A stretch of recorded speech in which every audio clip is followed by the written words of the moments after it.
আসসালামু আলাইকুম, সবাই কেমন আছেন? আপনাদের দোয়ায় আল্লাহর রহমতে আমিও ভালো আছি। তো আজকে বাসায় বানালাম ঝালমুড়ির মশলা। আমার ছেলেমেয়েরা ঝালমুড়ি খেতে পছন্দ করে। ঝালমুড়ি অবশ্য খায় না এমন কোনো মানুষ পাওয়া যাবে না, সবাই কম বেশি পছন্দ করে। কিন্তু বাইরের জিনিস অনেকে খেতে চায় না, তাই এভাবে বাসায় বানিয়ে রাখলে অনেক দিন পর্যন্ত খাওয়া যায়। এই যে একটি কাঁচের জারে রেখে দিলে, নর্মাল ফ্রিজে রেখে দিলে অনেক দিন পর্যন্ত ভালো থাকে। কার কার এই রেসিপিটা লাগবে আমাকে জানাবেন। প্রথমে যে মুড়ি, তাতে কিছু পেঁয়াজ দিলাম, কাঁচামরিচ কুচি, একটু শসা,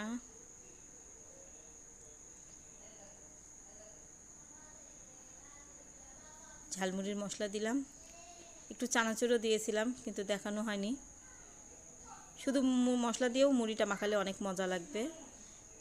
হাতের নাগালে ছিল আমার, তাই সব কিছু দিয়ে নিছি। দেখতে অনেক লোভনীয় হয়েছে, খেতেও অনেক মজা হয়েছিল। হ্যাঁ, বাজারের মতো অত মশলা দেইনি, সামান্য পরিমাণ যা ঘরোয়া মশলা দিয়েই বানানো, অনেক স্বাদ।